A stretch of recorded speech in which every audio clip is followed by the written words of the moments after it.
اگلا سوال ہے کہ آپ کے نزدیک بسم اللہ الرحمن الرحیم والی آیت مبارکہ سورہ فاتحہ کا حصہ نہیں ہے؟ اگر ایسا ہی ہے تو سورۃ الحجر کی آیت نمبر 87 کے تحت سورۃ الفاتحہ کی کل 7 آیات کیسے پوری ہوں گی؟ پلیز وضاحت کریں۔ دیکھیں، میرا اس پہ آلریڈی ایک کلپ بھی ہے۔ سورۃ الفاتحہ امام ابو حنیفہ رحمہ اللہ بمقابلہ امام شافعی رحمہ اللہ تعالی۔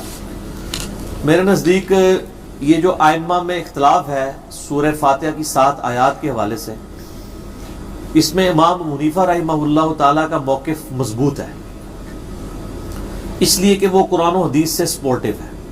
پہلے یہ بات کلیئر کر لیں کہ بسم اللہ الرحمن الرحیم جو مصحف میں لکھا ہوا ہے نا جہاں جہاں پہ، وہ قرآن کا حصہ ہے، اور بسم اللہ ایز اے آیت بھی حصہ ہے سورہ نمل کی، وَإِنَّهُ مِن سُلَيْمَانَ وَإِنَّهُ بسم اللہ الرحمن الرحیم، کہ یہ وہ جو ملکہ بلقیس کو خط آتا ہے کہ یہ ایک معزز خط آیا ہے سلمان کی جانب سے اور اس کا آغاز بسم اللہ سے ہو رہا ہے، ٹھیک ہے۔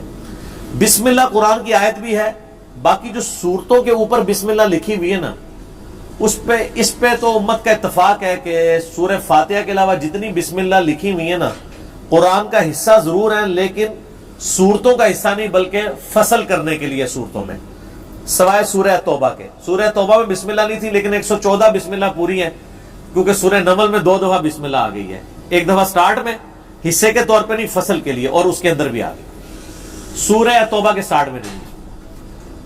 اب سورۃ الفاتحہ کے سٹارٹ میں جو بسم اللہ ہے نا، اس کے بارے میں اتفاق نہیں ہے۔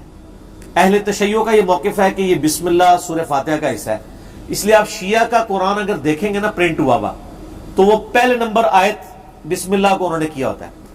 اہل حدیث کا بھی یہی موقف ہے، علماء عرب کا بھی یہی موقف ہے کہ وہ بسم اللہ کو آیت نمبر 1 ڈکلیئر کرتے ہیں، جبکہ حنفی جو ہیں وہ بسم اللہ کو آیت نمبر 1 نہیں مانتے، الحمدللہ رب العالمین کو آیت نمبر 1 مانتے ہیں۔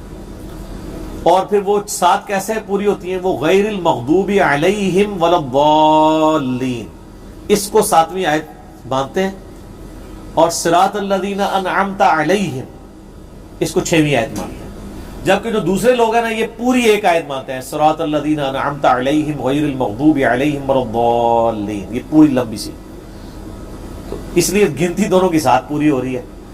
لیکن قرآن میں کوئی فرق نہیں پڑا، اس کی وجہ یہ ہے کہ مصحف میں کوئی چیز نکلی یا داخل نہیں ہوئی۔